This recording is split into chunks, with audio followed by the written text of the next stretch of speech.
Boa noite a todos, bem-vindos. Inauguramos hoje a nossa unidade 3 do curso de formação interna em tópicos em História da Ásia. Para aprofundarmos nossa compreensão na temática, hoje nós temos o imenso prazer de receber na aula de hoje o professor Bernardo Salgados Rodrigues. O professor Bernardo é professor adjunto no Instituto de Relações Internacionais e Defesas da UFRJ. Ele também é especialista em estudos da Ásia, tá? E ele tem vasta experiência em temáticas como segurança internacional, geopolítica e relações internacionais. O professor tem uma formação que inclui doutorado em economia política internacional e pós-doutorado em áreas como segurança internacional e defesa, além de diversas publicações em livros e artigos. Na aula de hoje, o professor Bernardo irá nos guiar sobre a temática da ascensão da Ásia no cenário global. Professor Bernardo, em nome do GE, então, gostaria de te agradecer mais uma vez pela oportunidade e sinta-se à vontade também em complementar ou começar. Muito obrigado. Obrigado, Lucas. Primeiramente, só agradecer o convite que a Isabela fez para mim diretamente, quando eu estava como professor visitante na Estadual da Paraíba, na qual ela faz pós-graduação, é mestranda. Como costumo dizer, é sempre muito bom falar sobre temáticas que a gente trabalha, ter um reconhecimento do trabalho que a gente vem realizando. E eu espero aqui nesse espaço suscitar mais dúvidas, mais questionamentos do que trazer respostas. O último slide da apresentação que eu vou trazer para vocês é justamente isso, perguntas, questionamentos relacionados à temática.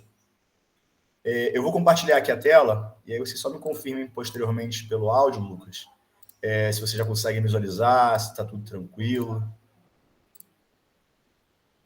Estamos visualizando, sim. Tá. Quando foi passada a temática dessa aula, dessa exposição, dessa palestra, não sei qual a nomenclatura mais adequada para realizar, é muito complicado a gente falar do papel de um espaço geográfico que é extremamente significativo, como a Ásia, e que vem ganhando um protagonismo cada vez maior. E tem diversos autores que já falam dessa temática de uma reorientalização no sistema internacional. O André Gunder Frank já falava isso na década de 90. Autores mais contemporâneos já falam sobre isso também, que o futuro é asiático, que cada vez mais o mundo se deflagra como pós-ocidental. Só que é uma temática muito ampla. E acredito que para uma aula, uma exposição, até mesmo no meio virtual, que é muitas vezes cansativo para todo mundo, eu tentei sintetizar o máximo possível. Tentei fazer um recorte geográfico ainda maior, mas que tem uma pertinência muito grande.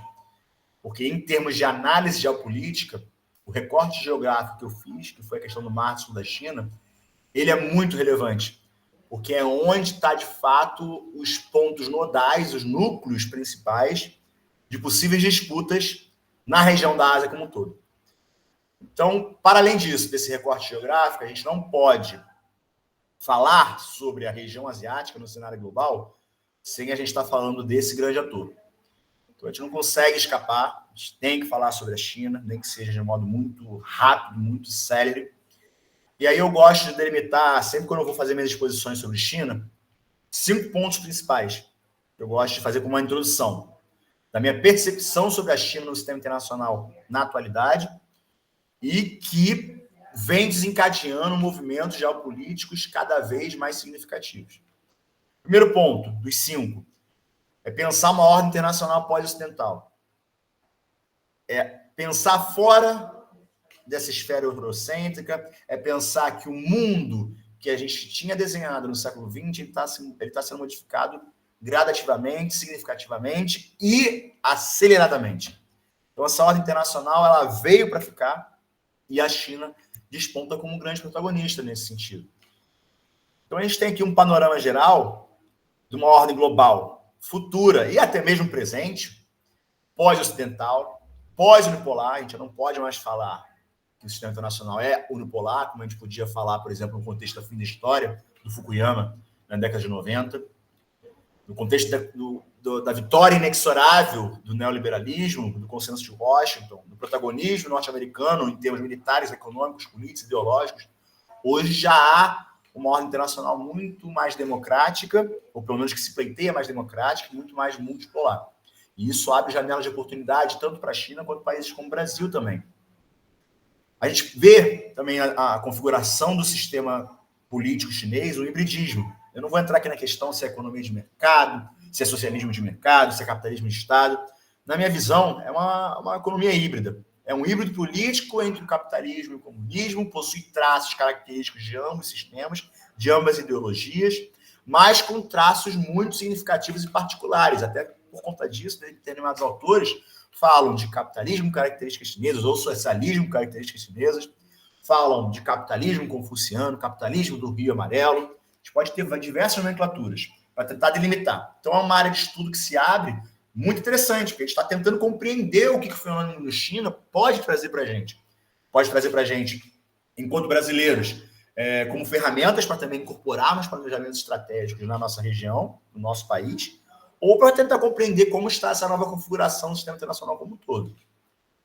A gente tem uma outra nomenclatura, tá? Que os próprios chineses delimitam.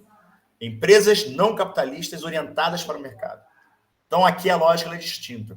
A lógica não é aquela lógica capitalista do lucro extraordinário, na expressão do Brodel, de capitalismo selvagem. Até pode ter, mas as empresas têm uma orientação muito mais voltada para o direcionamento estratégico do Partido Comunista Chinês. Então, elas são orientadas para o mercado. O mercado ele nunca vai deixar de existir. O mercado, desde que as trocas comerciais existiram no sistema internacional, ele faz parte do nosso dia a dia.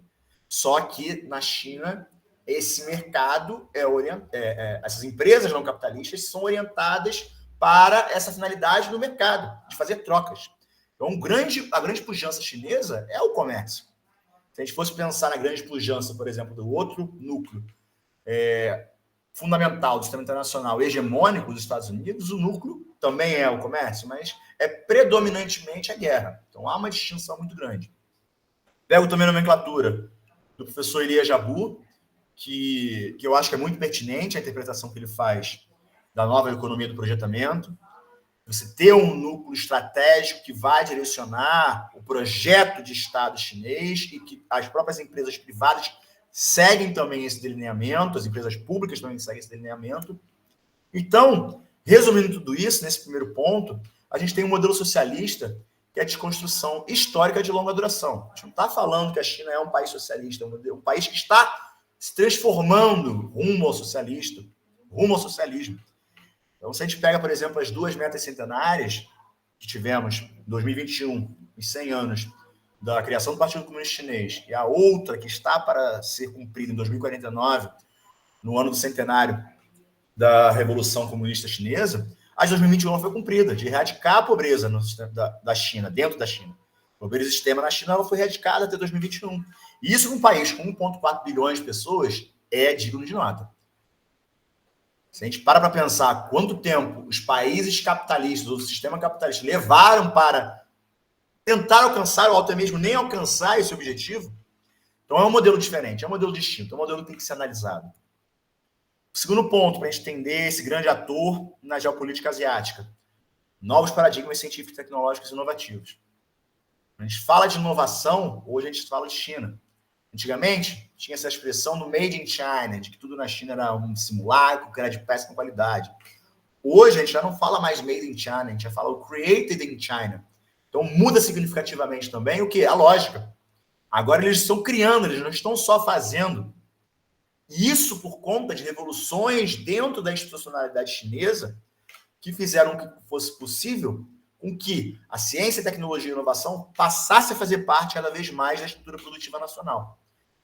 Então, a gente tem aqui um panorama extremamente interessante. A China despontando como grande ator da quarta revolução industrial, que é relacionada à robótica, inteligência artificial, internet das coisas, computação quântica, impressão 3D, biotecnologia, tecnologias verdes também, de nova geração. Então, tudo isso, a China vem despontando como grande líder. Se a gente pega a questão das patentes da China, por exemplo, em relação à computação quântica, a China tem quase 3 vezes mais patentes no sistema internacional do que os Estados Unidos, que vem em segundo lugar. E a computação quântica é uma barreira a ser ultrapassada e, quando ela estiver sedimentada, vai revolucionar muito mais a nossa estrutura produtiva. A China vem despontando também como grande protagonismo do 5G. Mas, para além disso, ela já está pensando em 2030 a tecnologia 6G. Se do 4G para o 5G já era uma revolução fenomenal, que possibilitou que a gente tivesse carros autônomos, que possibilitou que a gente tivesse cirurgias realizadas por videochamada e outras coisas do tipo, a do 5G para o 6G também vai revolucionar muito mais. E a China já está também descontando como grande protagonista. Então, essa combinação de 5G, de inteligência artificial, de internet das coisas, faz com que a China seja o grande protagonista dessa nova onda de revolução industrial. E isso faz com que aconteça o quê? Uma guerra tecnológica sino-americana crescente. Então, esse é um dos pontos também para a gente entrar na geopolítica global. Quando a gente fala da geopolítica global da Ásia, a gente não pode deixar de lado um ator que não faz parte da Ásia, que é os Estados Unidos. Mas que está presente, que se faz presente, com bases militares, com exercícios militares, com projetos com projetos econômicos. Então, tudo isso também tem que ser configurado dentro desse segundo ponto que eu estabeleci.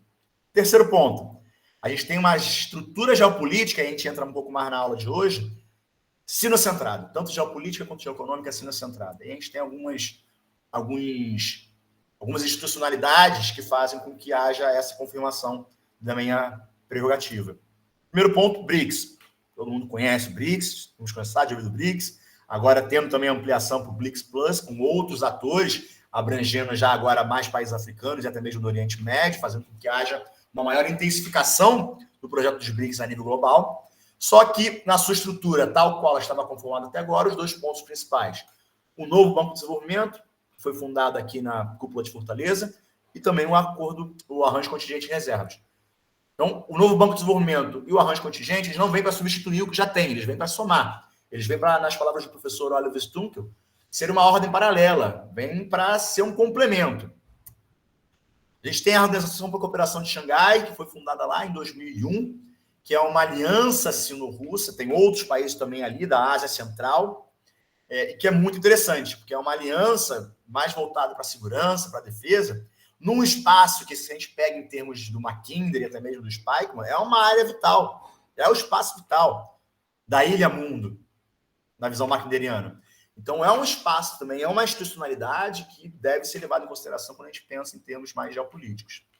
O Belt and Road Initiative está bem na ordem do dia, o maior projeto de infraestrutura da história da humanidade, tanto em termos de quantidade de projetos, quanto de quantidade de investimentos, formas de financiamento.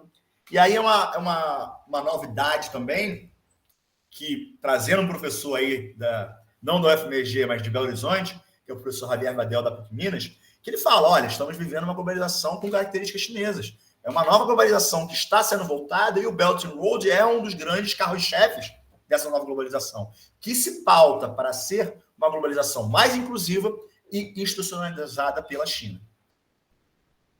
Mais adiante, a gente tem também o RCEP, um acordo de livre comércio entre as nações da Ásia-Pacífico, então a gente está falando de Ásia, está falando de geoeconomia, geopolítica asiática, sob a liderança chinesa, e que, até hoje, é considerado o maior bloco comercial da história. A gente pega em termos de toda a nossa história, esse RCEP, que muitas das vezes a gente nem conhece, a gente nem ouviu falar, abarca 30% do PIB mundial numa região que cada vez mais vem sendo a grande protagonista no sistema internacional, que é a região da Ásia-Pacífico. Quarto ponto, a gente estabelece uma nova arquitetura financeira mundial, com a entrada da China cada vez mais pujante no setor financeiro, no setor de investimentos, no setor econômico. Então, aqui a gente tem meio que uma dicotomia que a gente pode visualizar. Tá? Claro que ainda está no estado muito embrionário, o protagonismo do dólar vai durar muito tempo ainda, mas já visualizamos algumas nuances, algumas particularidades que fazem com que haja um certo dinamismo da economia chinesa no âmbito para além de suas fronteiras nacionais. Então, a gente tem a internacionalização do renminbi e a gente tem a moeda digital chinesa. Vamos primeiro para a internacionalização da moeda chinesa. A gente tem um aumento do comércio global nessa moeda. A gente tem a internacionalização do sistema bancário. A gente tem a criação de contatos futuros em petro e yuan, com países tanto africanos, países da América Latina, países do Oriente Médio, não mais petrodólares. A gente tem o estabelecimento de operações de swap, ou seja, de transferências financeiras no sistema internacional, cada vez mais em renminbi. Claro que é um número muito reduzido em comparação ao dólar, em comparação ao euro. mas já aparece em crescimento. E isso que a gente tem que estar notando, isso que a gente tem que estar visualizando no longo prazo. O código SWIFT de pagamento do RMB já é o 5º no mundo. Esse daqui, o China International Payment System, que eu acho que é um dos pontos mais interessantes para a gente também analisar. Porque busca ser um substituto do SWIFT, que é o sistema interbancário de pagamentos, lastreado pela China. SWIFT, basicamente lastreado pelos Estados Unidos. A Rússia tem um sistema de pagamentos também próprio, até mesmo para tentar burlar os embargos econômicos que ela vem sofrendo nos últimos anos. E a China também vem implementando cada vez mais esses CIPs. Do outro lado, a gente tem a moeda digital chinesa. Tá? Então, a tecnologia blockchain, que surgiu com o Bitcoin, com as criptomoedas, ela é incorporada também nessa moeda digital chinesa. E essa tecnologia ela veio para ficar. Essa tecnologia é a grande menina dos olhos do que as criptomoedas trouxeram para a gente de novidade e de implemento tecnológico. Só que há uma diferença. A tecnologia do blockchain ela é totalmente apoiada pelo Partido Comunista Chinês. Há uma intermediação politicamente centralizada. Então, a China, as reservas chinesas, elas são colocadas à prova para realizar esse controle da moeda digital chinesa, para não ter ataques especulativos, tal qual a gente visualiza com o Bitcoin, que no momento está na alta histórica e no outro momento está na baixa histórica. Então, essa moeda digital chinesa, ela vem com uma evolução dos meios digitais de pagamento, o WeChat Pay, o Alipay. Acredito que alguns de vocês já tenham ido na China. Eu fui na China em 2019, um pouco antes da pandemia, e foi muito engraçado, que eu estava na Universidade de Xangai, queria comprar um casaco da Universidade de Xangai, só que eu só tinha dinheiro. E eles só aceitavam meios digitais de pagamento, tal qual o WeChat Pay e o Alipay. Então eu não pude comprar esse casaco, acabei ficando sem o casaco, mas vejam como que já funciona muito bem, até mesmo nas áreas rurais. As áreas rurais chinesas já utilizam esses meios de pagamento. Então, a moeda digital chinesa ela vem ser um outro patamar, vem ser um outro nível de desenvolvimento dessa nova modalidade de sistema de pagamento. E ela foi lançada em 2020 em algumas cidades testes, tá? Shenzhen, Chuzhou, Chengdu e Shounan. Último ponto, para a gente entrar um pouco na questão da geopolítica do Mar do Sul da China, que eu acho que é um ponto interessante daquele recorte geográfico que eu tinha comentado anteriormente no começo da minha exposição. A nova política externa chinesa perpetrada pelo Xi Jinping. A partir de 2013, a gente tem uma mudança paradigmática, na minha visão, da política externa chinesa. A gente tem essas nomenclaturas que surgem com muita força, cooperação sul-sul, socialismo, características chinesas para uma nova era, comunidade de futuro compartilhado para a humanidade. Essas duas, tanto socialismo, características chinesas, quanto comunidade de futuro compartilhado, fazem parte do próprio ideário do Xi Jinping. Se a gente pega as falas do Xi Jinping, a todo momento ele vai estar colocando na ordem do dia essas duas nomenclaturas.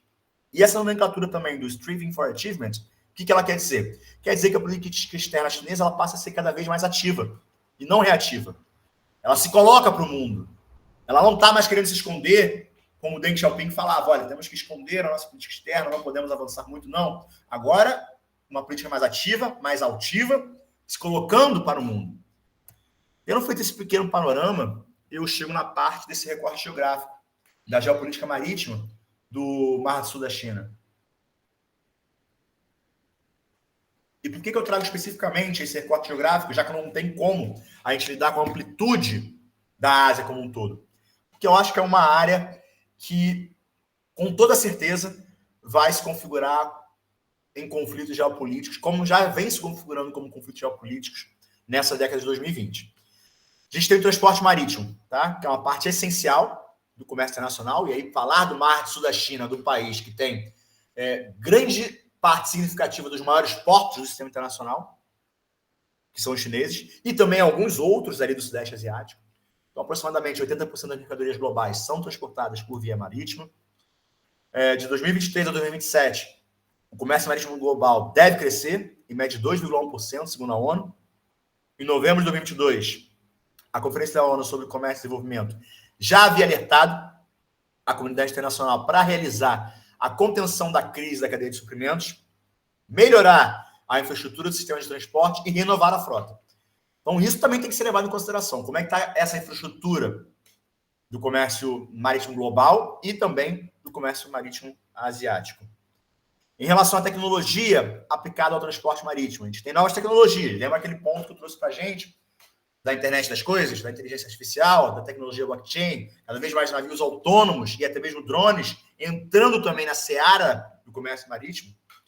Isso ofereceu cada vez mais eficiência econômica ao otimizar sistemas e operações logísticas, conectividade. Ainda assim, trouxe também novas preocupações. A partir do momento que você automatiza cada vez mais o seu comércio marítimo, você está propenso a sofrer ameaças de cyberataques.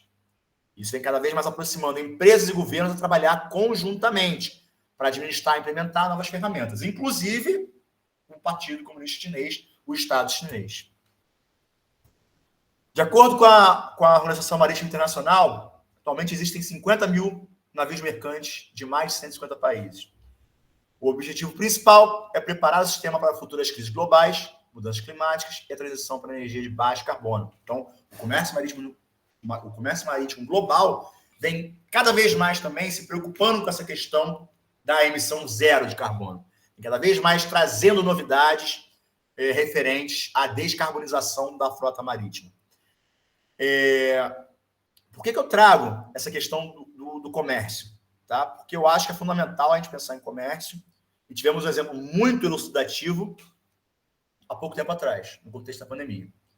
A gente teve uma quebra do comércio marítimo global por conta do fechamento de fronteiras no contexto da pandemia, que trouxe consequências negativas significativas para todos os países. Então, a gente pensar em modelos de comércio marítimo internacional cada vez mais resilientes também faz parte de pensar um planejamento geopolítico, um planejamento geoeconômico. Devido à sua importância, o transporte marítimo comercial depende de rotas comerciais estratégicas para movimentar mercadorias de forma eficiente. Essas hidrovias são utilizadas por milhares de navios por ano, mas nem sempre com uma navegação facilitada. Então, a gente está trazendo essa temática do comércio marítimo e a gente vai trazer uma outra temática posteriormente dos denominados choke points. O que são choke points? São pontos de estrangulamento. São pontos em que, se você tiver alguma interferência, algum problema, pode trazer consequências de externalidades negativas para todo o sistema internacional. Então, existem determinados pontos ao longo das rotas marítimas que representam um risco para todo o sistema. E um deles está presente no próprio Mar do Sul da China. Nós vamos ver na sequência. Aqui eu trago essa imagem que eu acho que é interessante para a gente ver o protagonismo da China no contexto de maiores portos por volume. Tá? Porto de Xangai, a gente tem Singapura como segundo lugar. Então, se a gente pega aqui, dos 10 primeiros, pelo menos 6 são chineses. Vejam o protagonismo da China em termos de geopolítica, em termos de geoeconômica, dentro do comércio marítimo internacional. Maiores portos de cargas do mundo. Olha para esse mapa, a gente vê claramente que o grande protagonismo econômico do sistema internacional está voltado para onde? Para o Mar do Sul da China, para a região do Sudeste Asiático, para a Ásia. Então, cada vez mais, vejam, é a reorientalização do sistema internacional. Essa região daqui, ela é protagonista. E vai ser cada vez mais ao longo dos anos. Comércio marítimo, o eixo do comércio. Vejam bem, isso aqui, eu gosto de trazer esse mapa porque a gente tem uma outra noção de como funciona o comércio marítimo. A gente vê uma outra perspectiva, olhando de cima, como que funciona essa dinâmica, esse dinamismo. Vejam aqui o dinamismo que tem tanto no Sudeste Asiático, quanto aqui também na Europa, e como essas rotas marítimas, elas estão cada vez mais voltadas aqui para uma região da Eurásia como um todo. O panorama do comércio marítimo em nível mundial. A gente tem, como eu disse anteriormente, mais 50 mil navios, 90% do comércio mundial internacional realizado por vias marítimas, uma expansão cada vez maior, inclusive por conta do decréscimo que nós tivemos no contexto pandêmico. Então, países em desenvolvimento cada vez mais tendo participação. Já passam, em número de carga de saída e carga de entrada, os países desenvolvidos. Envios segundo a UNCTAD, a gente tem aqui graneleiros, petróleo, containers, tudo aqui, e os países com maiores embarcações. A gente tem a China, Grécia, Japão, Singapura. Vejam, da Ásia. Temos China, temos Japão. Se a gente pega ali Sudeste Asiático, Indonésia, Rússia também, apesar de ser europeia, Coreia, Singapura. Olha o protagonismo da Ásia nessa questão do comércio marítimo. E como eu tinha dito anteriormente, os denominados pontos de estrangulamento, denominados choke points, são passagens estreitas e estratégicas que conectam duas áreas maiores entre si. Então, aqui no caso, a gente tem um choke point na região da Malásia, que é o Estreito de Malaca. Existem outros, mas esse Estreito de Malaca ele é fundamental para a China e para a Ásia como um todo. Então, existem riscos estruturais. Os navios podem encalhar ao longo da costa de um canal, se a passagem for demasiado estreita, causando engarrafamentos que podem durar dias. Vejam bem, cada vez mais os países buscam ampliar o volume dos navios, a dimensão dos navios. Isso faz com que determinados canais, como o Canal de Panamá, o Canal de Suez, possam ter problemas futuros. A gente teve um caso muito recentemente de um navio que encalhou no Canal de Suez e foi um pandemônio em todo o sistema internacional, porque é um canal estratégico, é um ponto de estrangulamento, é um choke point. E também temos riscos geopolíticos. Devido ao elevado tráfego, os pontos de estrangulamento são particularmente vulneráveis a bloqueios ou perturbações durante períodos de crise política. Temos um exemplo recentemente, o Iêmen. A gente tem ali uma guerra civil, a gente tem os Houthis, e estão fazendo ali ataques sucessivos que estão causando determinados problemas para o comércio marítimo internacional. Os 8 principais choke points: Canal do Panamá, Estreito de Gibraltar, na Europa, Cabo da Boa Esperança, no sul da África, Estreito de Bósforo, Canal de Suez, Egito, Estreito de Bab el-Mandeb, ali na Península Arábica, o Estreito de Hormuz, também na Península Arábica, e o Estreito de Malaca, que é o que nos interessa para a questão da geopolítica da Ásia. E o que o Estreito de Malaca ele é fundamental?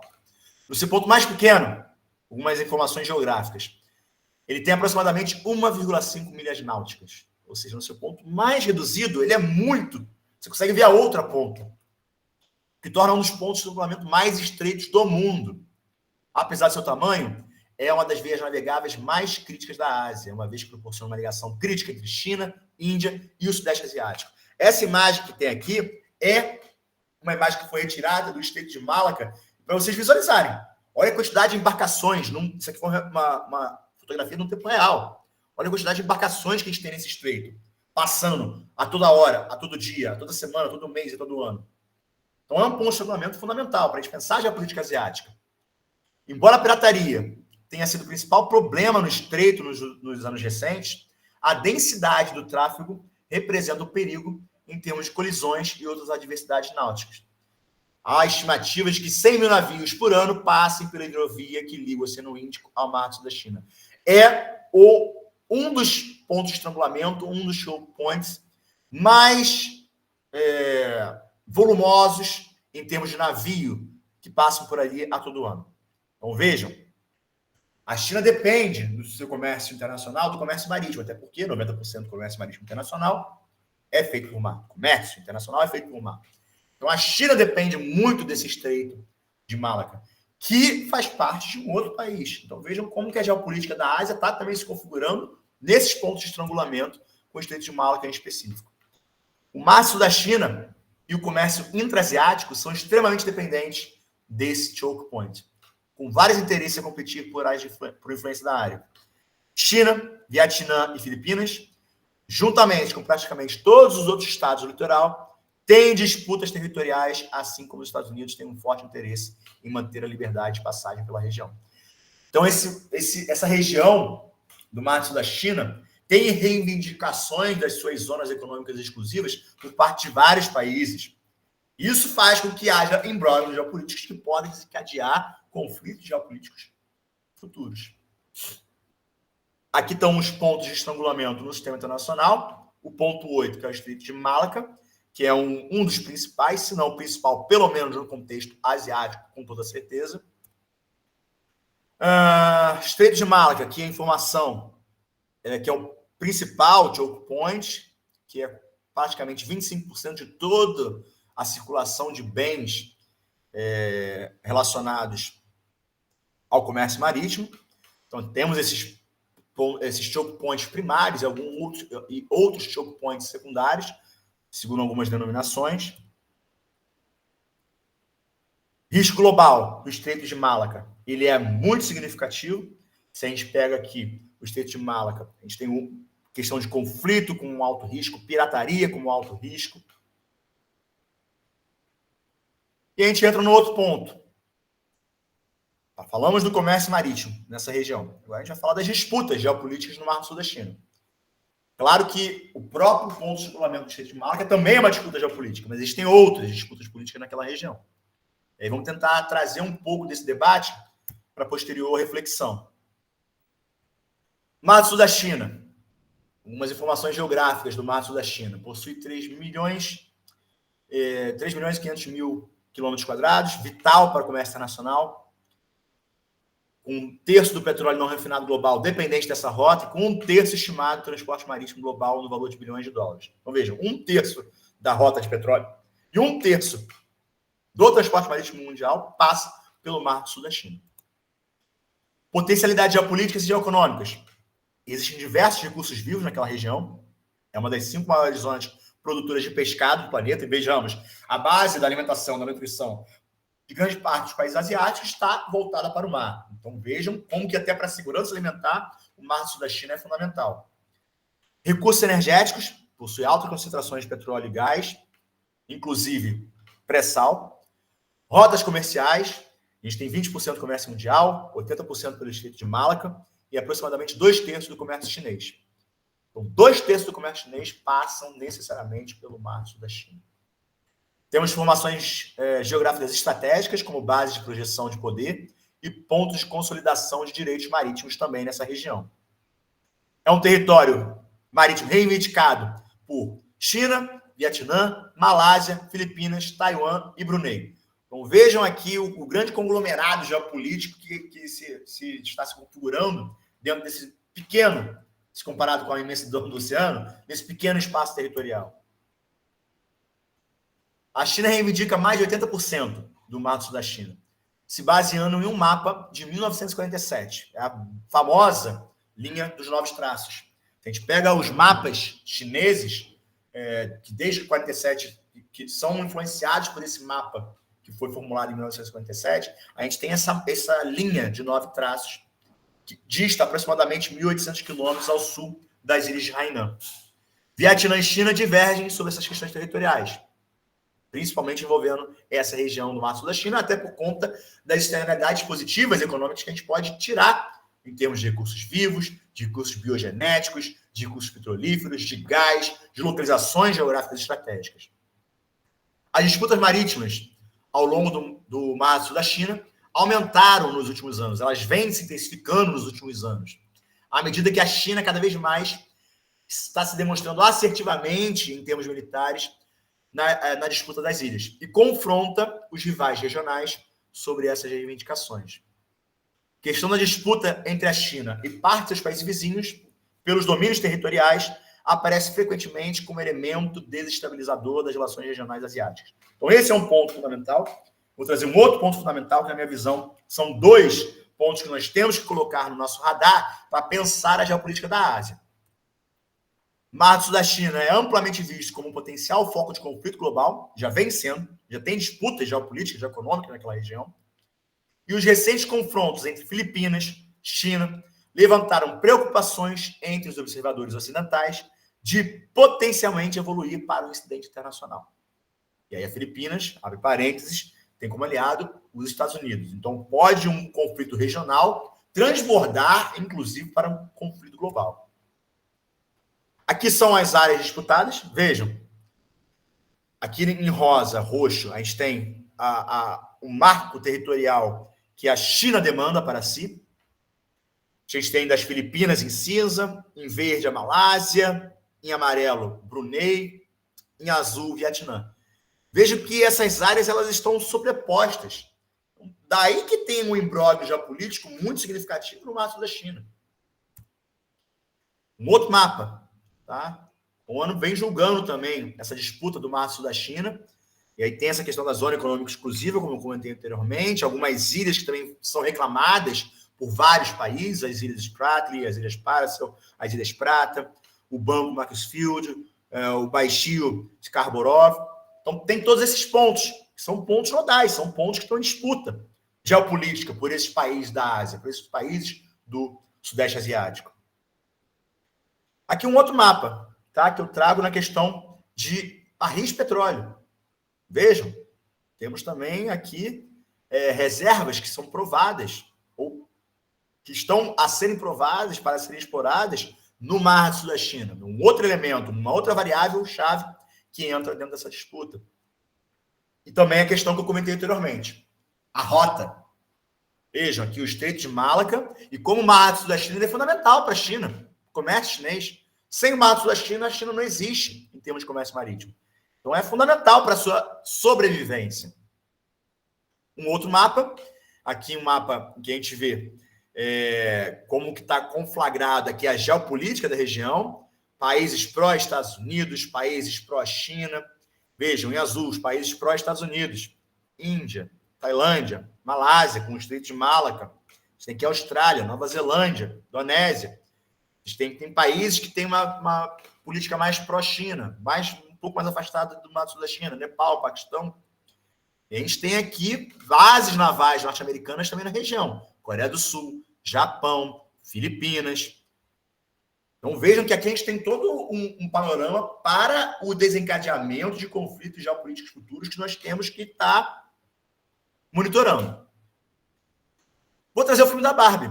Por que eu vou trazer o filme da Barbie para a discussão? Porque o filme da Barbie trouxe, em uma das suas cenas, a questão do mapa das 9 linhas. Isso trouxe um imbróglio geopolítico, que foi para além da esfera ideológica, foi para a esfera cultural. O filme da Barbie foi censurado no Vietnã, devido às disputas geopolíticas no Mar do Sul da China. A notícia do banimento foi realizada em 3 de julho de 2023, pela mídia estatal local. A razão é por conta de quê? Que há uma cena com um mapa que mostra o território reivindicado pela China no Mar do Sul da China. Aquele mapa lá que eu comentei de 1947. O mapa exibido no filme mostra essa representação da linha de 9 traços, frequentemente utilizada nos mapas chineses, nas reivindicações chinesas. Então vejam aqui o mapa. Essa linha aqui, para os vietnamitas, foi algo totalmente contrário aos seus anseios. Então, essas áreas incluem trechos que o Vietnã considera parte de sua plataforma continental, consideram parte de sua zona econômica exclusiva. Segundo o jornal estatal, não concedemos licença para o filme norte-americano Barbie, porque contém a imagem ofensiva, na visão da mídia estatal, da linha de 9 traços. Além de Barbie, outros filmes já foram censurados no Vietnã pelo mesmo motivo, com a animação Abominável e o filme Uncharted fora do mapa. Por trazerem esse mapa também da linha de 9 traços. Então vejam, que é uma disputa geopolítica, mas também é uma disputa ideológica, uma disputa que está também no terreno da cultura.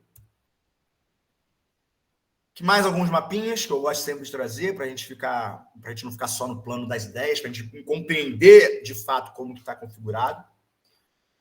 As reivindicações territoriais, já tinha mostrado isso também no mapa anterior. A linha dos 9 traços. Essa linha daqui que está em laranja, que é a reivindicação chinesa.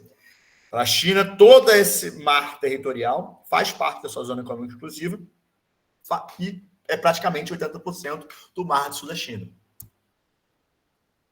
Outro ponto, a gente tem essa questão do Mar do Sul da China, que para mim é muito fundamental. Tem a questão do Estreito de Malaca, tem todos esses pontos que a gente está delineando, mas também tem a questão de Taiwan. E a questão de Taiwan não pode ser desconsiderada quando a gente fala da geopolítica asiática. Porque, na minha opinião, vai ser o grande ponto de inflexão de uma futura disputa entre Estados Unidos e China na década de 2020 ou de 2030. Taiwan é o epicentro da fabricação mundial de semicondutores. Isso também é um outro ponto fundamental. Por que Taiwan é tão importante? Apesar de ter além de ter 40 milhões de habitantes, além de ter forças armadas próprias, inclusive alavancadas pelos próprios Estados Unidos, ela também é um dos grandes fabricadores de semicondutores. Não vivemos hoje em dia sem semicondutores. Semicondutores é a base para tudo de tecnológico que nós queremos fazer. Chips. Semicondutores são basicamente chips. Para tudo que nós queremos realizar hoje, nós precisamos desses chips e o Taiwan é um dos grandes epicentros. A empresa TSMC contratou os melhores engenheiros com experiência em empresas de chips avançados, comprou as melhores ferramentas, se concentrou em treinar seus funcionários e aproveitou os benefícios fiscais e de subsídios do governo de Taiwan. Isso, historicamente, ela se consolida como grande epicentro da fabricação de semicondutores, não é de hoje, já é histórico, já é de algumas décadas. A extraordinária ascensão de Taiwan mostra como uma empresa com uma visão e com apoio financeiro do governo, pode refazer uma indústria inteira. Eu trago essa frase para a gente pensar também em caso do Brasil. A gente tem uma empresa aqui, a Ceitec, que é a única empresa fabricante de semicondutores na América Latina, brasileira, estatal, e que, em governos passados, estava sendo praticamente liquidada. O atual governo está querendo trazer de novo o protagonismo para a Ceitec com novos investimentos. Vamos ver se isso vai realmente ser efetivado.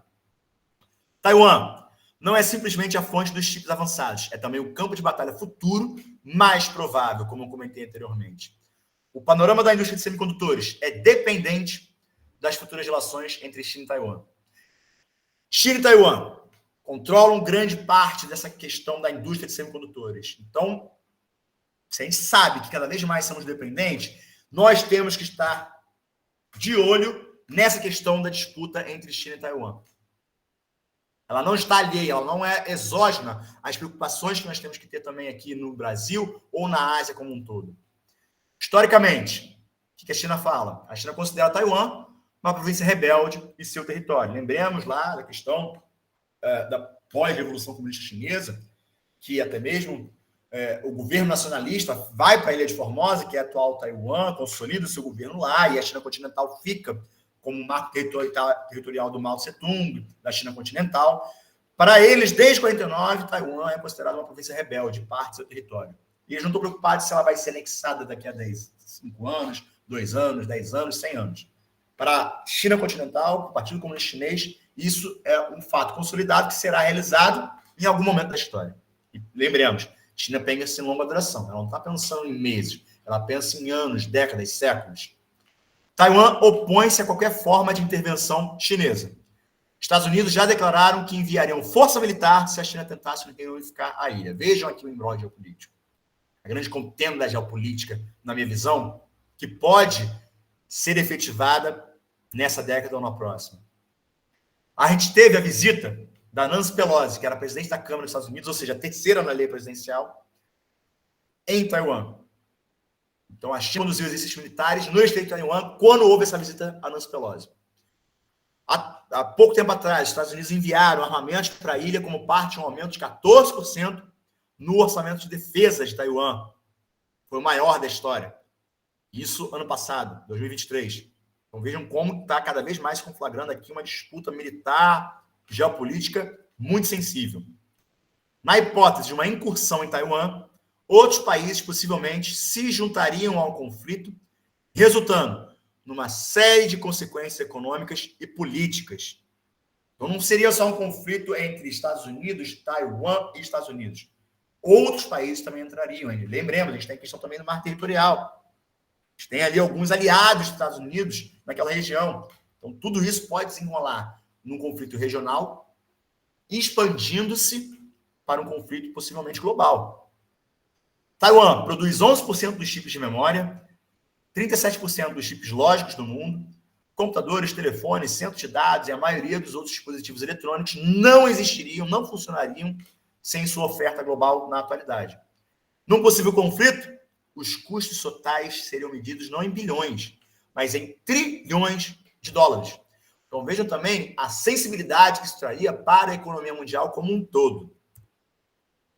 Que eu trago algumas imagens, né, de brincando com fogo, com a questão de Taiwan, que realmente é brincar com fogo. Essa questão de cada vez mais ter a possibilidade de uma iminência, e o próprio Estados Unidos alavancando e colocando a questão de Taiwan como uma questão muito latente. Na contemporaneidade, os Estados Unidos veem essa questão de Taiwan como um dos pontos nodais para atacar a própria China, como a última cartada. Temos a questão da Nancy Pelosi, temos a questão da presidente de Taiwan. Será que estaríamos falando de uma nova Guerra Fria sendo capitaneada pelos Estados Unidos? De um lado, o governo Joe Biden falando que suporta, que apoia a política da China única, e do outro lado, falando que fornecendo apoio militar também para Taiwan. Aqui a visita da Nancy Pelosi, que é o presidente de Taiwan. Temos aqui o Xi Jinping fazendo os exercícios militares e tendo também um palco aqui bem sensível de possíveis conflitos.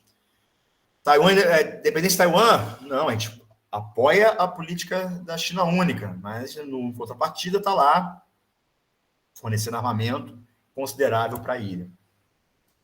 Aqui mais uma imagem que eu acho que é interessante para a gente ter uma outra visão. Nova Guerra Fria? Será que o panda chinês estaria sendo também levado, como foi o urso russo, no contexto da Guerra Fria? E aqui uma Guerra Fria que muitas das vezes eu gosto dessa imagem para fechar essa parte, de que é uma realidade virtual. E os Estados Unidos está brincando de uma nova Guerra Fria e que, na minha visão, não deveria e não poderia ser dessa forma, mas que vem fomentando cada vez mais gradativamente essa nova perspectiva. E a gente tem que falar, não tem como falar de Ásia sem falar de Estados Unidos, sem falar da convergência que há entre esses dois países, o sistema internacional, que eles são altamente dependentes um do outro, tá? Então a gente vai delinear aqui também alguns pontos dessa convergência entre Estados Unidos e China, que são fundamentais para a gente pensar na geopolítica asiática. No contexto norte-americano especificamente, a gente tem alguns palcos geopolíticos que devem ser instrumentalizados para se pensar a geopolítica asiática. A OTAN, o que a OTAN tem a ver com a Ásia, com o Pacífico? Tem tudo a ver. Porque incorpora, a partir de 2020, a China na geoestratégia da OTAN. A gente tem um documento chamado NATO 2030, OTAN 2030, que coloca explicitamente que a China é um dos grandes obstáculos, um dos grandes oponentes da OTAN. Então, uma aliança político-militar que, no contexto da Guerra Fria, estava circunscrita a brecar a cortina de ferro da União Soviética, mas que agora está tentando também fazer uma geopolítica de contenção, uma nova geopolítica de contenção.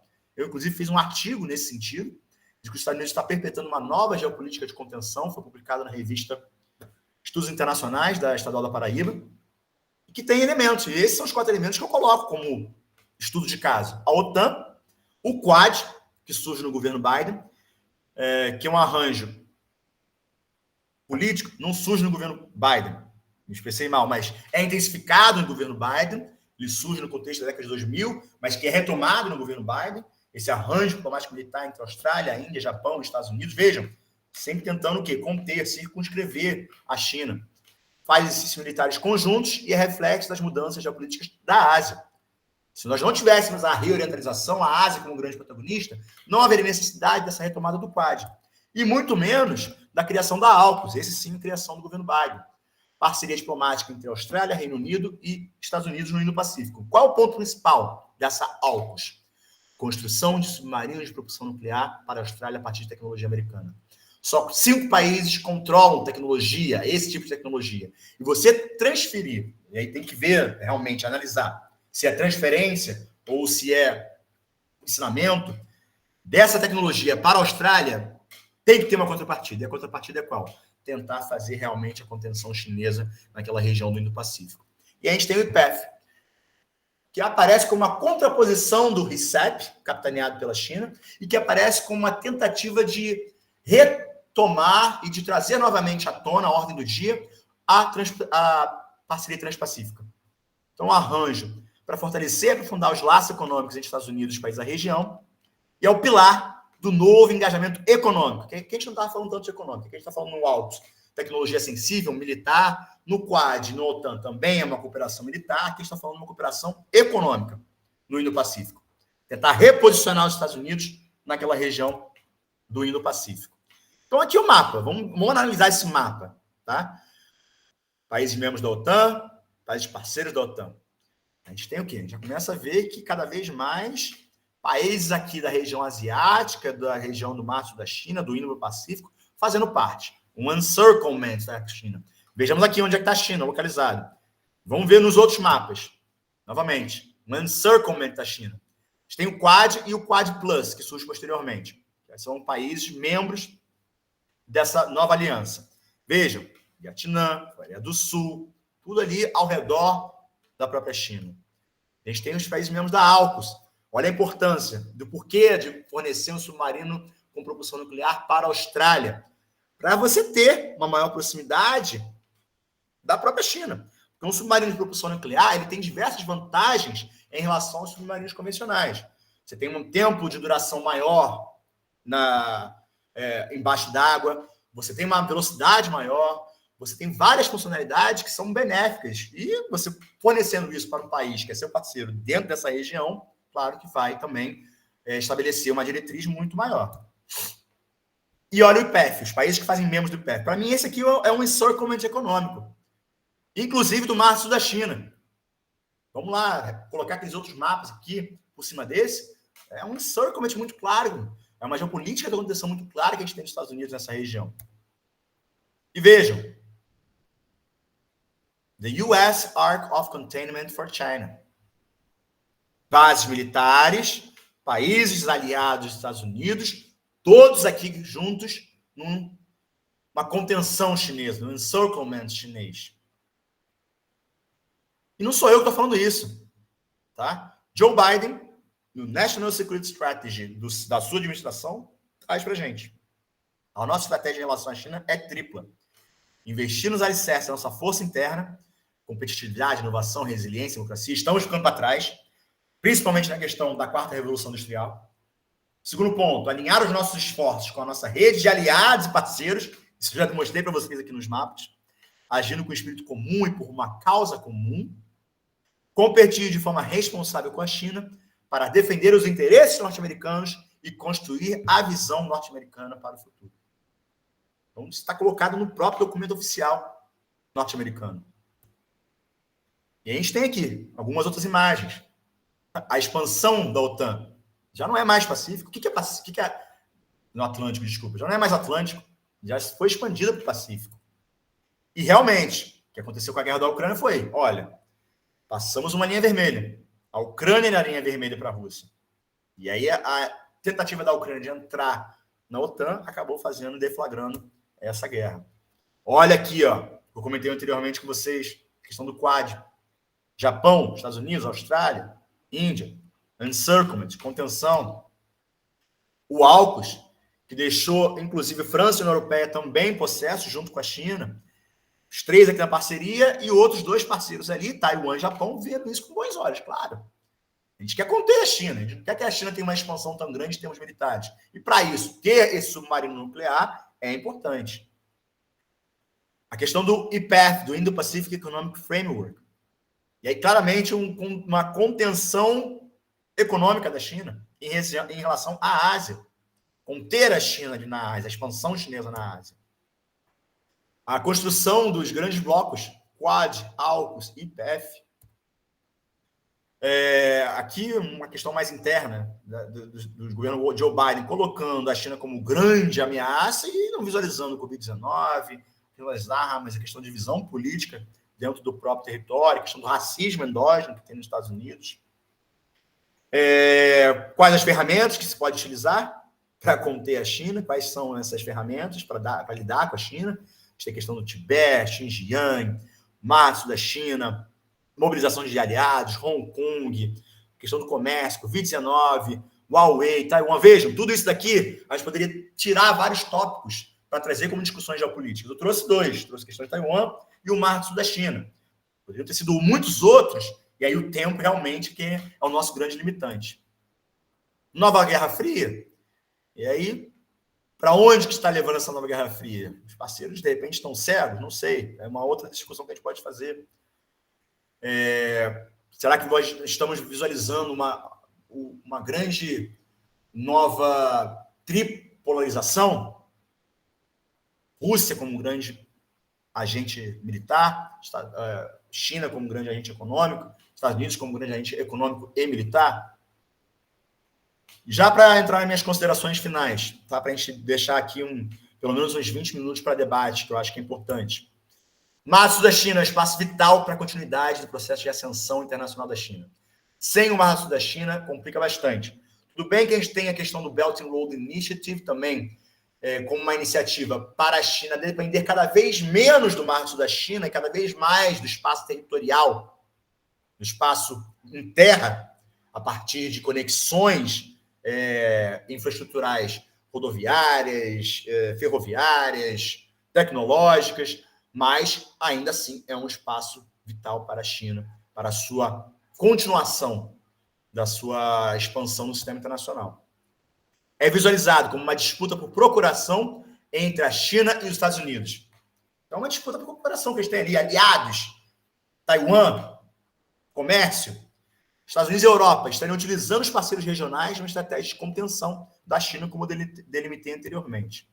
Os chineses acreditam que a interdependência econômica não protegerá o país asiático no caso de um confronto com o Ocidente. O Ocidente depende da China? Sim. Mas cada vez mais a China visualiza, olha, a gente não pode contar com essa interdependência que nós temos de Europa, de Estados Unidos e outros países do Ocidente, porque num conflito, isso pode acabar fazendo com que isso não nos proteja. Então, o que Pequim cada vez mais vem implementando? Temos que apoiar a segurança econômica. Temos que ter cadeias de abastecimento cada vez mais locais ou cada vez mais centralizadas nos nossos parceiros comerciais. Temos que nos proteger contra sanções econômicas, seja através do CIPS, seja através da moeda digital chinesa, seja através, cada vez mais, da gradativa elevação da internacionalização do renminbi. China tende a criticar as tentativas ocidentais de decoupling, que é uma terminologia que vem sendo muito utilizada na geopolítica, de dissociação. Os países ocidentais cada vez mais tentarem se dissociar, cada vez mais tentarem diminuir a dependência que eles possuem em relação à China.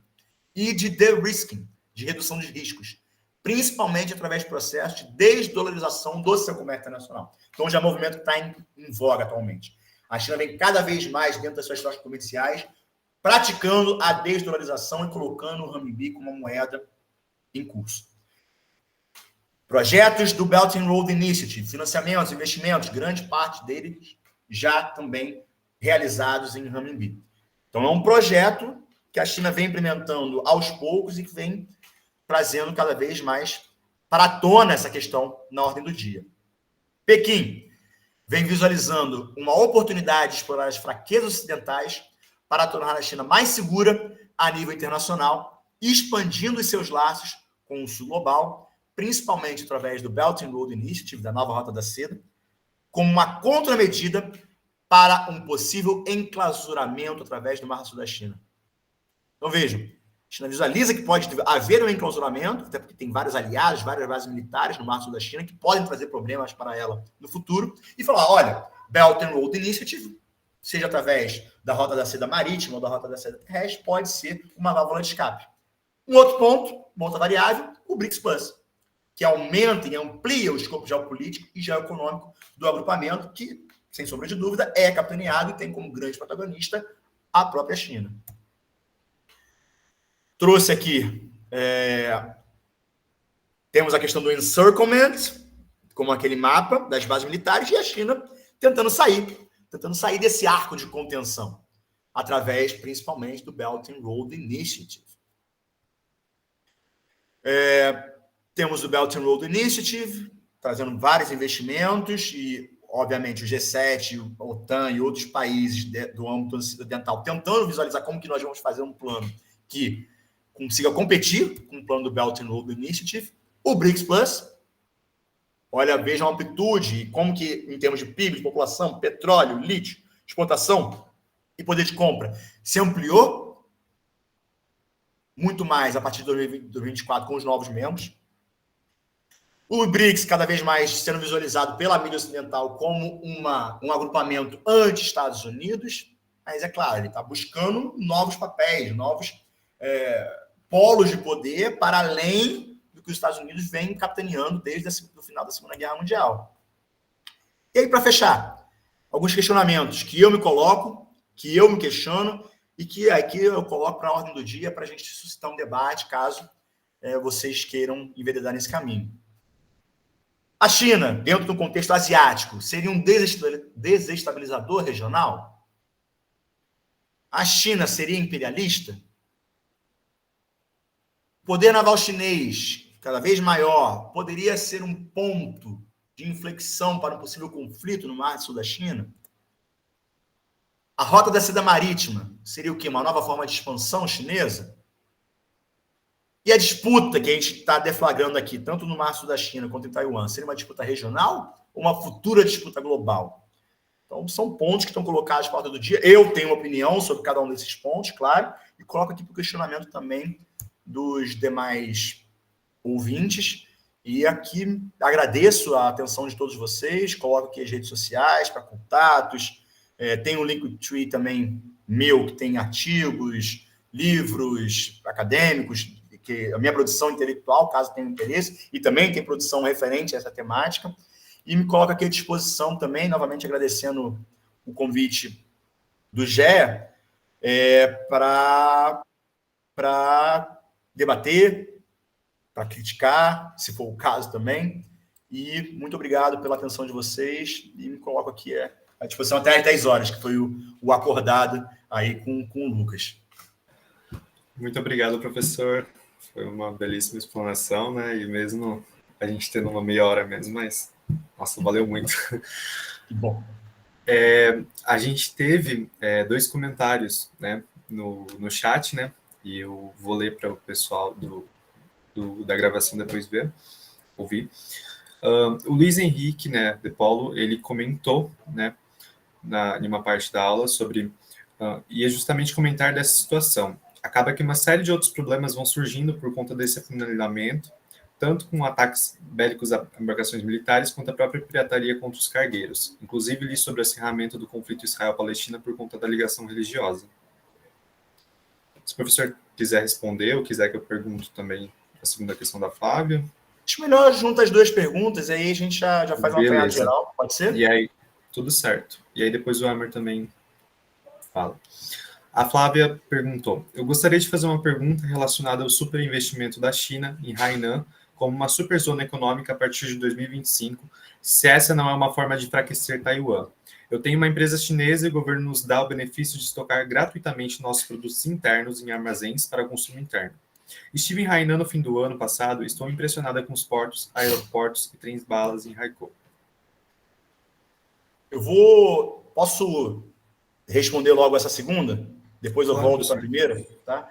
Eu estou total acordo, Flávio. É muito claro que não só em Hainan, tá? Em toda a área de Shenzhen também, aquela área que fica próxima, né?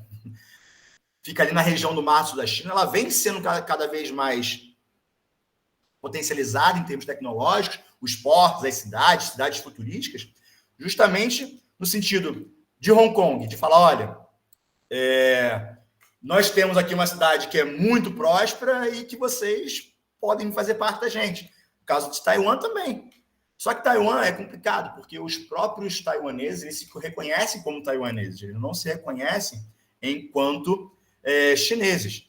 Se for fazer um plebiscito lá nesse sentido, então é uma questão muito sensível. Só que esses superinvestimentos, não só em Hainan, mas nessas cidades portuárias, elas são justamente para fazer com que haja uma pujança econômica, e essa pujança econômica lá também vem acompanhada, na minha visão, de uma pujança militar. Porque a partir do momento que você faz um porto, você não faz só um porto para comércio. Você também faz um porto para navios navais, navios de guerra, poderem atracar. Então, é todo um conjunto de fatores que, na minha visão, deflagram, sim, essa possibilidade. E eu acredito que cada vez mais isso vai ser intensificado em todas as regiões ali do litoral chinês, principalmente as mais próximas a Taiwan. Porque, cara, como eu tentei demonstrar, está muito sensível. E para deflagrar-se uma guerra, é realmente, às vezes, uma besteira. Pode acontecer um erro de cálculo, como aconteceu em outras guerras na nossa história, e que culminaram em guerras mundiais. Então, é um ponto muito sensível que a gente tem que colocar na ordem do dia e que vai afetar diretamente a gente. Afeta diretamente a Ásia como um todo, afeta diretamente o sistema internacional como um todo. Flávia, se não ficou muito claro, depois eu posso até me estender um pouco mais, tá? Não, ficou sim. Eu gostaria só de completar aquela sua fala sobre o sistema de pagamento. Você teve dificuldade do pagamento por telefone, né? Agora eu tive dificuldade de pagamento facial. Que agora está facial, né? Nem mais por telefone. A coisa está mudando de uma forma tão rápida que eu fui preparada para o pagamento de telefone e precisei comprar algumas coisas e era facial. E eu achando que meu Alipay ia passar... Você foi em 2023? Hã? Foi 2023 isso? Foi agora, no final do ano, 2023. 4 anos, gente, 4 anos de diferença. Não, alguns, eu fui não, agora. de como eu fui, quando teve essa questão do não conseguir, que foi 2019, e você ainda, 4 anos. A gente já saiu do pagamento digital, pagamento facial. Olha só. Facial. A gente aqui está pensando em Pix, o cara está pensando agora, só mostra o rosto que já está feito pagamento. Já sai direto da tua conta bancária. É outro mundo. Muito absurdo. É uma coisa assim. Eu, quando fui chegar, eu me senti no outro mundo. Tá? Obrigada, só viu? de novo aqui a pergunta do Luiz. Eu comentar essa situação, que eu pensei que eu não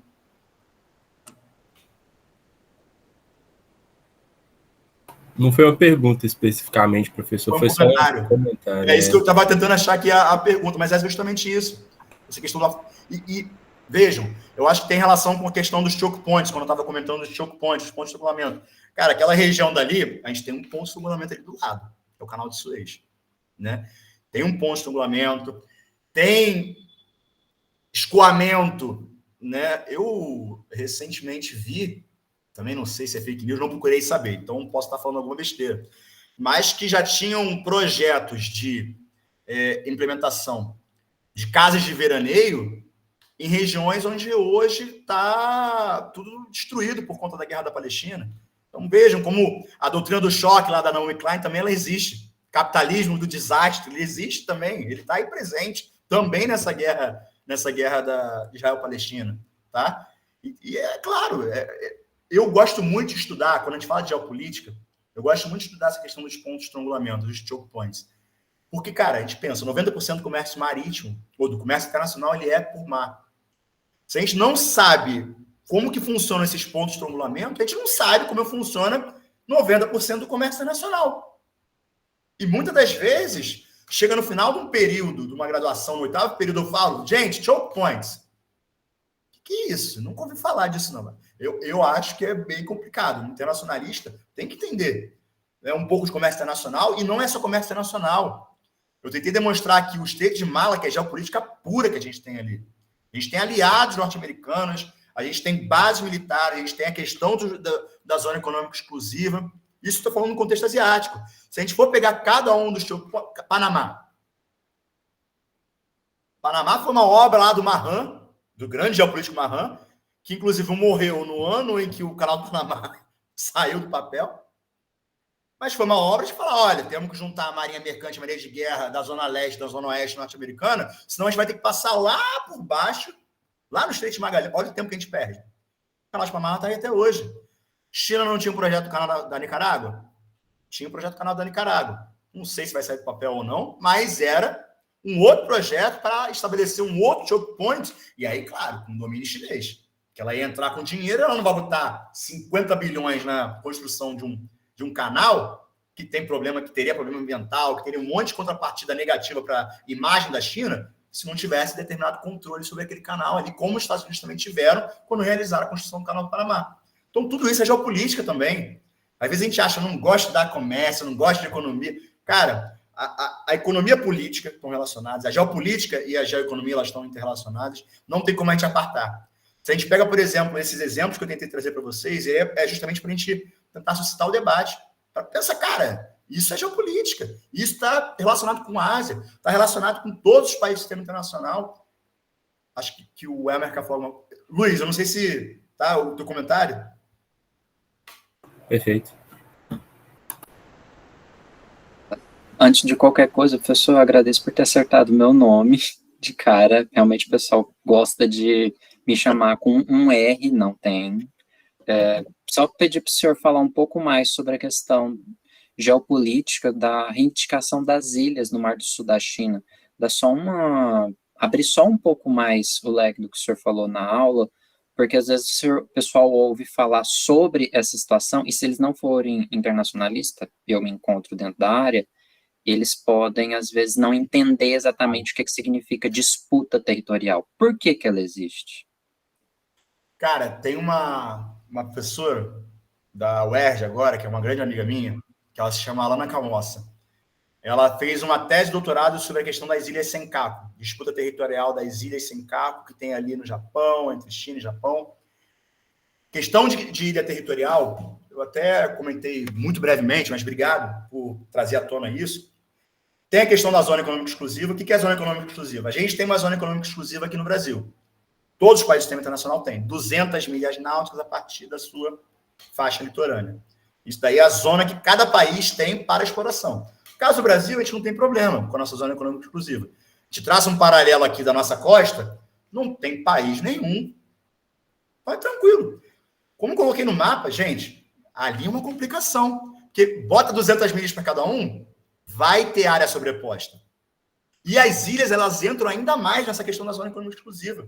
Que aí reivindica uma ilha. Essa ilha é minha. Pô, se aquela ilha é minha, eu coloco ali 200 milhas náuticas daquela ilha. E a ilha pode ser a mais significante de todas. Tem ilhas ali, gente, que não tem nem como morar. Que é só pedra. Mas olha o valor estratégico que ela tem nessa questão do envoltório. Porque na ilha pode não ter nada, mas naquela região de 200 milhas náuticas do entorno da ilha, pode ter recurso energético, pode ter recurso de peixe, que com certeza tem, pode ter recurso biogenético que a gente nem conhece ainda, que aí é a nanobiotecnologia, biotecnologia vai descobrir ainda. Vejam, essa questão das ilhas ela é fundamental, porque ela faz essa questão também do zoneamento, e aí a confusão fica maior ainda. Se a gente tira as ilhas, está uma confusão. Se a gente coloca as ilhas, as reivindicações das ilhas, fica pior ainda. Recomendo a leitura, não da tese. A Alana com certeza escreveu algum artigo referente a essa ilha sem caco. Posso depois pedir a ela, repasso para vocês, que aí surge como um estudo de caso. Que aí desse estudo de caso a gente pode compreender como que funciona também a dinâmica das outras ilhas, que eu citei algumas das outras ilhas. São várias. E, novamente, repito, muitas delas não têm valor comercial em si nenhum. Não tem nada, é pedra. Mas o valor é o valor territorial, o envoltório daquilo dali. A China, gente, chegou a criar ilhas artificiais. A China criou ilhas artificiais e falou, olha, essa ilha é minha e a partir dessa ilha, 200 milhas náuticas também é meu. Vejam, é o domínio realmente que está tentando realizar do Mar Sul da China e eu tentei também trazer o porquê disso. Porque é fundamental para ela. É fundamental para a China, para o seu dinamismo, para a sua vitalidade, para a sua existência. O Mar do Sul da China é tão fundamental quanto a sua área territorial. Tão ou mais fundamental quanto a sua área territorial, quanto a sua delimitação de fronteiras. Não sei se ficou muito claro. Se não ficou claro, eu tentei trazer um pouco desse questionamento que você trouxe das ilhas. Sim. Não, ficou bem explícito. Obrigado, professor. Eu coloquei os links da tese e um artigo da professora que o senhor tinha mencionado. Show. Obrigado. Não recomendo a tese, quem tiver paciência para ler, mas com certeza o artigo é bem mais sucinto, bem mais direto.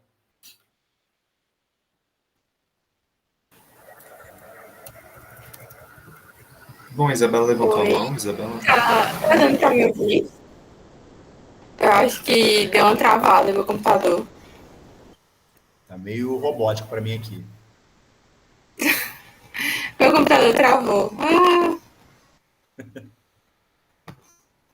Droga. E agora? Deu uma olhada?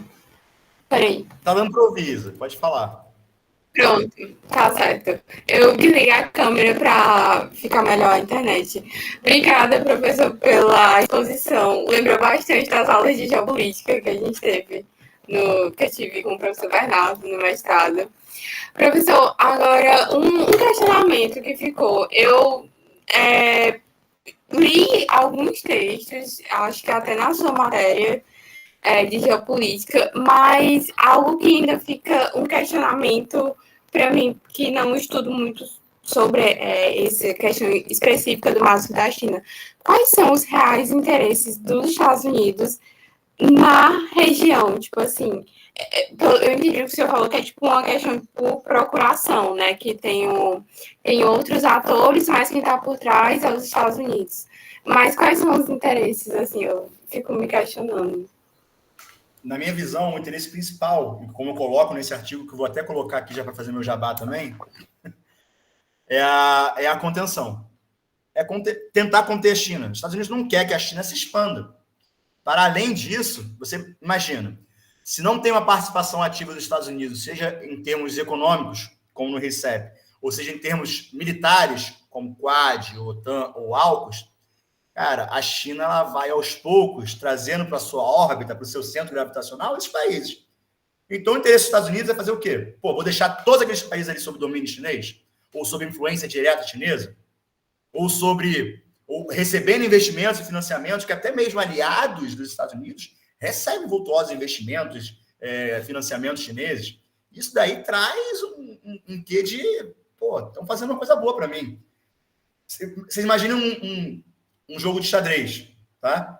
Vocês acham que os Estados Unidos quer que a China pegue as peças de uma Coreia do Sul, de um Japão, de uma Indonésia, de uma Malásia? Vocês acham que ele quer que se expanda? Vocês acham que os Estados Unidos quer que a China tenha o controle do Pacífico? Não. Primeiramente, porque o Pacífico, o Mar Pacífico, o Oceano Pacífico, vai ser a grande bacia do século XXI. Já está sendo. Vai ser o grande fluxo comercial, vai ser a bacia do Pacífico. Então, ela não quer que a China tenha uma grande influência naquela região. Quer que breque, quer conter, quer fazer com que, olha, não tenha tanta influência.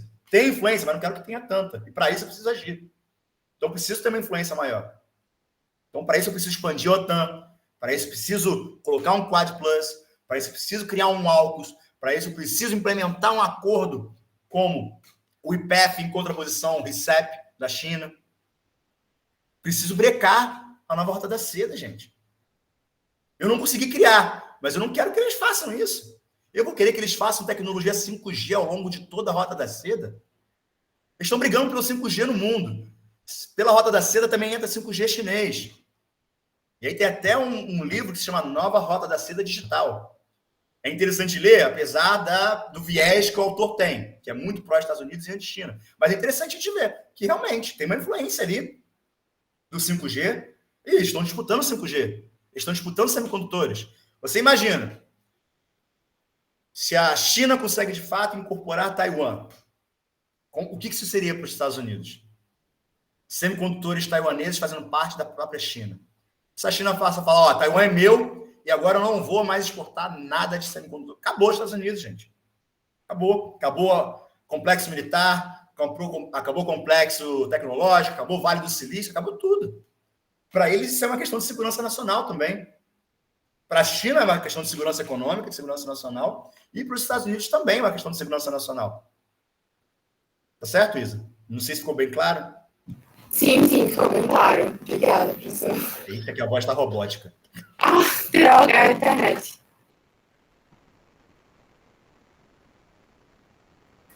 Flávia, você levantou a mão também, se quiser comentar. Tá, só para falar um pouquinho sobre o que o professor falou sobre as ilhas, né? Da pergunta do nosso colega. O Hainan está investindo 1,2% do o governo está investindo 1,2% do PIB em pesquisas de sementes, mas principalmente do aeroespacial e do fundo do mar profundo, né? Então, assim, pensa, se ele tem essa liberdade do Sul de poder fazer esses estudos do mar profundo, eu acho que é importante, sim, né, que cada olhar, cada centímetro do mar possa ser estudado e que a gente não conhece o mundo, né? Não tem tecnologia para conhecer o mar profundo. E a China está investindo nisso. A gente conhece mais o espaço, às vezes, do que o próprio mar. Essa é a verdade. Exatamente. E a China está chegando nesse estudo, né? Com certeza. Total acordo, Flávia. Total Obrigada, acordo. Viu, professor? Que isso, obrigado a vocês. Lucas, acho que a gente conseguiu, se ninguém tiver mais perguntas, 10 horas certinho. Sim, deu. Pessoal, então vamos finalizando. Se mais alguém tiver alguma pergunta. Se tiver também, estamos aqui para isso. Sim.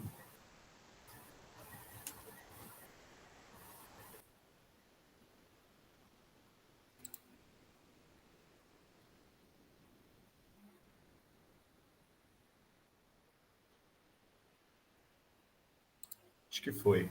Eu também acho. Então, muito obrigado, professor. Foi realmente uma palestra assim, muito boa essa aula. Eu não sou da parte de internacionalista, eu sou da parte de ciências sociais, antropologia, mas mesmo assim é incrível essa discussão, né, que a gente fica vendo tanto na contemporaneidade, né, tanta notícia, tanta coisa, e sente necessidade de estudar cada vez mais. Obrigado. A gente agradece, professor, então, o Gé, pela aula. Agradecemos também a participação de todos, pessoal. Fiquem ligados lá no Classroom, nós estaremos lançando os próximos avisos, disponibilizaremos também essa aula pelo YouTube nosso. E eu vou encerrar agora aqui, mas antes de finalizar,